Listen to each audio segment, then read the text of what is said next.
আজকে আমরা একটি আনন্দঘন মুহূর্তে একটা ছোটখাটো পিকনিকের আয়োজন করেছি। একটা স্পেশাল মাংস, একদম সম্পূর্ণ বাঙালিয়ানা মতো রান্না হচ্ছে। কোনো পেঁয়াজ, রসুন, আদা হবে না, শুধুমাত্র জিরে, চুই ঝাল আর মশলা, গরম মশলা, এই দিয়ে আমাদের সিম্পল একটা ঘরোয়াভাবে বাঙালিয়ানা মতে একটা স্পেশাল মাংস রান্না করতেছি। সবাইকে ধন্যবাদ।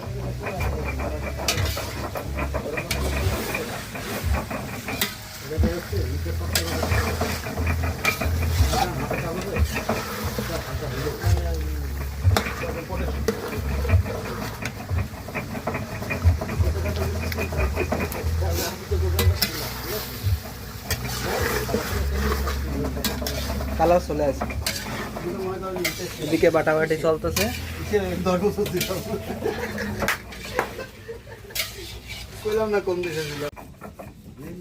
বাটাবাটি চলতেছে আমাদের বিকাশ দাদা। হাই, বাটাবাটিতে সে খুব পারদর্শী। আপাতত জিরে বাটা চলতেছে, আমরা তো লবণ দেবো না, এরপরে এই মুশকিল হয়েছে। এই যে শুধু না বাটাবাটি শেষের পর্যায়ে না, খালি মায়েরা পারে, আমরা পারি না। না এই যে বিকাশ দা বাটতে বাটতে হাঁপায় গেছে।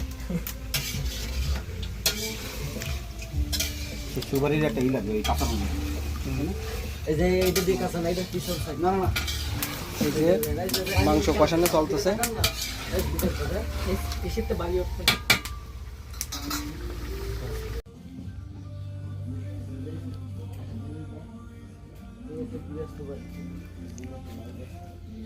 কত দূর রান্না বাড়া? রান্না করা তো আপনারা জানেন, আমি কি জানি।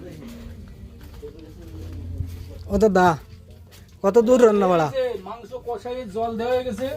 হ্যাঁ, এইবার আস্তে আস্তে হবে, মোটামুটি আশা করি যে আধা ঘন্টার ভিতরে হয়ে যাবে সব। ও আচ্ছা। ঠিক আছে, এরপরে আবার আলাদা স্পেশাল স্টক আছে।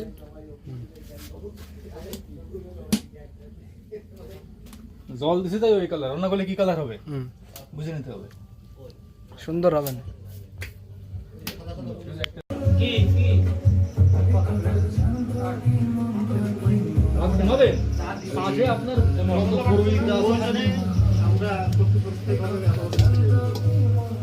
দাদা আমারও ভাত অনেক বেশি হয়ে গেছে।